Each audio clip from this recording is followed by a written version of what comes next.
Tax मध्ये दोन प्रकार आहेत, एक डायरेक्ट टॅक्स आणि दुसरा आहे इनडायरेक्ट टॅक्स.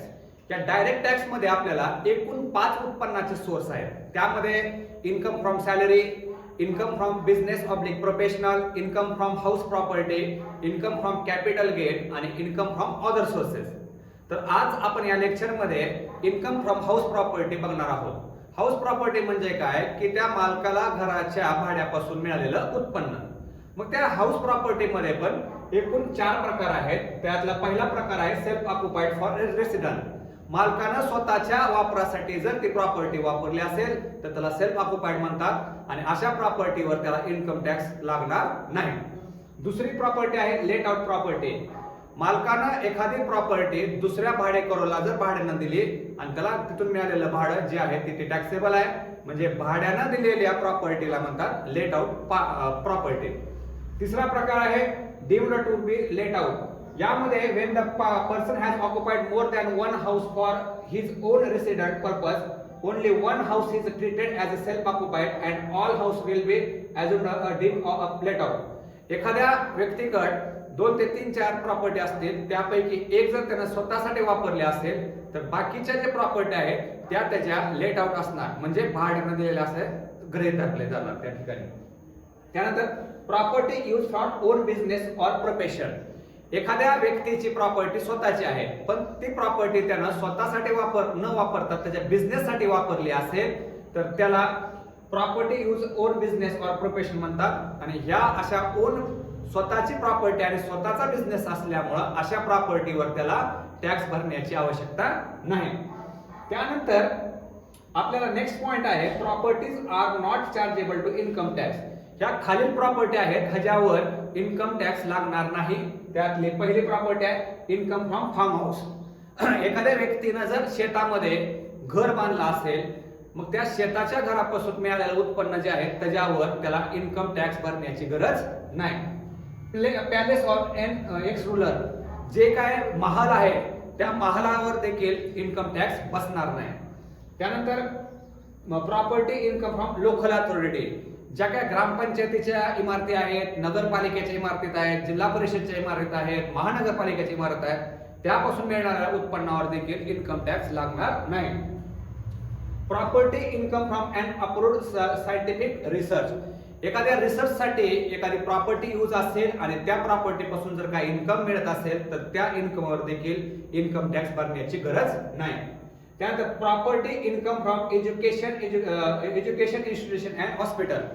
जे शैक्षणिक संस्थेसाठी वापरलेले इमारती आहेत किंवा हॉस्पिटलसाठी वापरलेले इमारती आहेत तिथून मिळालेल्या उत्पन्नापासून इन्कम टॅक्स भरण्याची गरज नाही.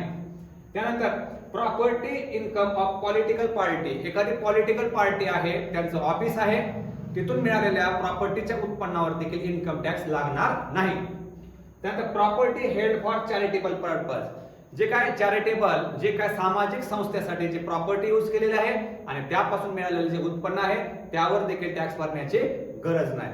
म्हणजे ह्या संबंधित प्रॉपर्टीवर इन्कम टॅक्स लागणार नाही. त्यानंतर आपल्याला इन्कम फ्रॉम हाऊस प्रॉपर्टी मध्ये income from house property calculation करत असताना काय इम्पॉर्टंट पॉइंट आहेत त्या पॉइंटचा देखील आपण या ठिकाणी अभ्यास करूया. हे इम्पॉर्टंट पॉइंट जे आहेत ते तुम्हाला शॉर्ट नोट्स मध्ये देखील परीक्षेला पडू शकतात. त्यामध्ये आहे annual value. The income from house property is charge to be income tax on the basic of annual value of property. Annual value is the sum for which the property is reasonable expected to be let out from the year. Thus annual value is a notional amount. एखादी property वापरण्यासाठी एखाद्या टेटंट्सला म्हणजे भाडेकरूला दिल्यानंतर त्याला जे काय वार्षिक भाडं आकारलं जाते त्याला अॅन्युअल व्हॅल्यू असे म्हणतात. अॅन्युअल व्हॅल्यू म्हणजे काय, वर्षाचं भाडं, त्याला आकारलेलं भाडं वर्षाचं. त्यानंतर आहे म्युनिसिपल व्हॅल्यू. म्युनिसिपल व्हॅल्यू म्हणजे काय, तुमची प्रॉपर्टी ज्या सिटीमध्ये आहे त्या सिटी मधलं जे म्युनिसिपल आहे, म्युनिसिपल म्हणजे काय, नगरपालिका किंवा महानगरपालिका यांनी त्या प्रॉपर्टीचं एक भाडं ठरवून दिलेलं असते, त्या भाड्याला म्हणतात म्युनिसिपल व्हॅल्यू. म्हणजे आता नगरपालिका असेल किंवा महानगरपालिका असेल त्यांनी ठरवून दिलेलं जे काय वार्षिक भाडं आहे त्याला म्हणतात म्युनिसिपल व्हॅल्यू. त्यानंतर आहे फेअर रेट.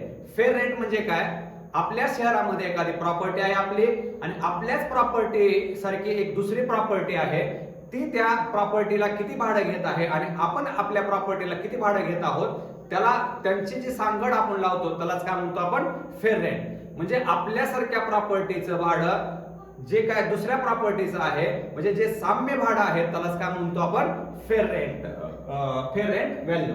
त्यानंतर standard rent. It is a rent fixed under the Rent Control Act. Is a standard rate has been fixed for any property under the Rent Control Act. Income tax डिपार्टमेंटनं किंवा प्रशासनानं एक standard rent ठरवलेला असतो. त्या standard rent नुसारच त्या प्रॉपर्टीचं भाडं आपण घेतलं पाहिजे, त्यालाच काय म्हणतो आपण, स्टँडर्ड रेंट. तर ह्या लेट आउट प्रॉपर्टी मधल्या इम्पॉर्टंट कन्सेप्ट आहेत की ज्या तुम्हाला शॉर्ट नोट्स मध्ये पडू शकतात. आता त्यानंतर आणखीन एक शॉर्ट नोट्स आहे, स्टँडर्ड डिडक्शन. जसं आपण इन्कम फ्रॉम सॅलरी मध्ये बघितलं होतं की ग्रॉस सॅलरी नंतर जे काय डिडक्शन असतात, वजावट असतात, त्यामध्ये या हाऊस प्रॉपर्टी मध्ये देखील दोन प्रकारच्या वजावट आहेत. त्यामध्ये आहे स्टँडर्ड डिडक्शन. जेवढं काय आपलं ग्रॉस इन्कम निघेल त्यावर 30% त्या लेट आउटच्या प्रॉपर्टीवर त्या मालकाला सूट मिळेल गव्हर्नमेंट कडून, इन्कम टॅक्स डिपार्टमेंट कडून. स्टँडर्ड डिडक्शन अंडर सेक्शन 24 कंसात ए त्याला 30% त्याच्या मिळालेल्या उत्पन्नावर त्याला सूट मिळेल. आणि त्यानंतर आहे interest on loan under section 24B. त्या प्रॉपर्टीवर जर त्या मालकानं कर्ज घेतला असेल आणि त्या कर्जावर जर त्यानं व्याज भरला असेल तर ते देखील त्याला पूर्ण एक्झम्प्ट आहे, त्याला माफ आहे, त्याला काय लिमिट नाही. ओके, ही आपल्याला शॉर्ट नोट्स विचारू शकतात. आता सगळ्यात महत्वाचा प्रश्न आपल्याला 15 मार्काला परीक्षेत पडू शकतो की house property, let out house property calculate कसं करायचं. मग लेट आउट प्रॉपर्टी कॅल्क्युलेट करत असताना आपल्याला एक फॉर्मॅट आहे, त्या फॉर्मॅट आपल्याला त्या ठिकाणी मांडायचा आहे आणि आपल्याला पैकीच्या पैकी मार्क घ्यायचे. त्यामध्ये Roman first, second, third, fourth, fifth किंवा तुम्ही ABCD असं देखील वापरू शकता. हा फॉर्मॅट तुम्ही जर परीक्षेला मांडला तर तुम्हाला पैकीच्या पैकी मार्क पडू शकतात. तर त्याचा फॉर्मॅट आहे SSC. SSC म्हणजे काय, जो काय टॅक्स भरतो तो व्यक्ती म्हणजे SSC. खाली लिहायचं computation taxable income from house property. त्यामध्ये प्रिव्हियस इयर म्हणजे काय, फायनान्शियल इयर, त्याला संबंधित वर्षामध्ये मिळालेलं उत्पन्न. आणि असेसमेंट इयर म्हणजे काय, इन्कम टॅक्स वर्ष, म्हणजे ज्या वर्षात त्याला इन्कम टॅक्स भरायचा आहे ते. आणि खाली पर्टिक्युलर रुपीज. आता ही कॅल्क्युलेशन आपण घेणार आहोत लेट आउट हाऊस साठी, म्हणजे आपण भाड्याने दिलेल्या प्रॉपर्टीचं कॅल्क्युलेशन कसं करायचं. त्यामध्ये तुम्ही घेणार पहिल्यांदा gross annual value under section 23 कंसात रोमन फर्स्ट. त्यामध्ये तुम्ही पहिल्यांदा घेणार ए म्युनिसिपल व्हॅल्यू. तुम्हाला आता सांगितल्याप्रमाणे म्युनिसिपल व्हॅल्यू म्हणजे तुमच्या नगरपालिका किंवा महानगरपालिकेनं ठरवून दिलेलं भाडं. त्यानंतर Roman second fair rent. Fair rent म्हणजे काय, आपल्यासारखंच भाडं कुठली दुसरी प्रॉपर्टी घेते का, त्याला म्हणतात फेअर रेंट. बघा, roman first municipal value, roman second fair rent आणि रोमन थर्ड बघा which is higher first and second. या म्युनिसिपल व्हॅल्यू किंवा फेअर रेंट व्हॅल्यू पेक्षा जी जास्त व्हॅल्यू आहे ती त्या ठिकाणी तुम्ही रोमन थर्ड ला घेणार. रोमन फोर्थ आहे स्टँडर्ड रेंट. स्टँडर्ड रेंट म्हणजे काय, रेंट कंट्रोल ऍक्ट म्हणजे काय ठरवून दिलेला रेंट आहे, त्याला म्हणतात स्टँडर्ड रेंट फोर्थ. आणि फिफ्थ आहे एक्सपेक्टेड रेंट कंसात काय, lower of Roman third and Roman fourth. म्हणजे जे फिफ्थ जे आहे हे रोमन थर्ड किंवा रोमन फोर्थ मधलं जे काय लहान रक्कम आहे त्या ठिकाणी त्याचा उल्लेख करायचा आहे. आणि त्यानंतर आहे Roman sixth actual rent received म्हणजे काय, प्रत्यक्षात त्या प्रॉपर्टी पासून त्या मालकाला मिळालेलं उत्पन्न. मग त्यामध्ये त्याला आपण ग्रॉस अॅन्युअल व्हॅल्यू देखील म्हणतो आपण. आणि त्यातून तुम्ही लेस करणार municipal value paid by owner, जो काय त्या प्रॉपर्टीचा ओनर आहे त्यानं भरलेला म्युनिसिपल टॅक्स. मग ही वजा करून जे काय रक्कम येईल त्याला म्हणायचं नेट अॅन्युअल व्हॅल्यू, त्याला कंसात काय म्हणतो आपण, NAV. आणि त्या नेट अॅन्युअल व्हॅल्यू म्हणजे त्या प्रॉपर्टी पासून मिळालेलं उत्पन्न. त्यातून इन्कम टॅक्स नुसार त्याला काय वजावटी मिळतात. त्यामध्ये लेस डिडक्शन अंडर सेक्शन 24. त्यात फर्स्ट आहे स्टँडर्ड डिडक्शन. स्टँडर्ड डिडक्शन त्याला 30% of net annual value.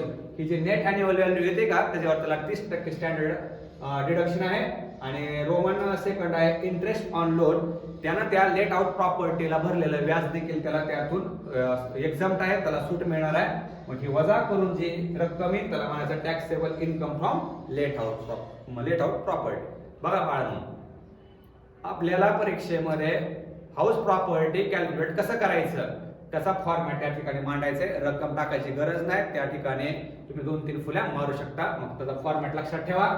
Gross annual value under section 23 कंसात रोमन फर्स्ट ए म्हणा किंवा रोमन फर्स्ट म्हणा municipal value, roman second fair rent, roman third whichever is higher, म्हणजे त्या first आणि second मधले जी रक्कम जास्त आहे ते रोमन थर्ड असणार.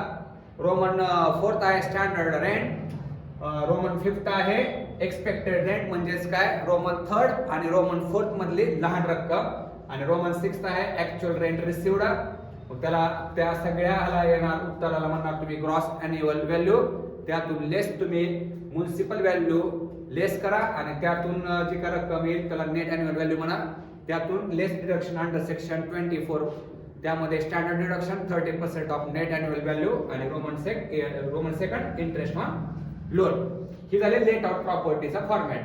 आता जर तुम्हाला सेल्फ ऑक्युपाईडचा जर फॉर्मॅट विचारला तर तो एकदम सोपा आहे, कारण सेल्फ ऑक्युपाईडला टॅक्स भरण्याची गरज नाही. त्यामध्ये देखील assessee competition taxable income from house property previous year assessment year घ्या. त्यात self occupied gross annual value nil, less municipal tax nil, net annual tax nil, less deduction under section standard deduction 30% of net annual value. कारण net annual value nil आणि याचा अर्थ standard deduction पण काय येईल नील येईल. आणि रोमन सेकंड आहे इंटरेस्ट ऑन लोन. आता तुम्ही जर त्या सेल्फ ऑक्युपाईड वर जर कर्ज घेतला असेल तर त्यावर तुम्हाला जर व्याज भरलं असेल तर तुम्ही त्या ठिकाणी व्याज टाका, आणि जर व्याज असली तर रक्कम 50,000 40,000 तर तुमचं उत्तर इथं मायनस मध्ये येईल, तर त्याला तुम्ही म्हणू शकता loss from self occupied house. तर अशा प्रकारे मित्रांनो हाऊस प्रॉपर्टी मध्ये तुम्हाला 15 मार्काला जर हाऊस प्रॉपर्टीचा फॉर्मॅट विचारला तर तुम्ही लेट आउटचा फॉर्म्युला त्या ठिकाणी फॉर्मॅट मांडू शकता. आणि शॉर्ट नोट्स लक्षात ठेवायच्या fair rent, actual rent, municipal value, standard rent ह्या गोष्टी तुम्ही लक्षात ठेवा. ठीक.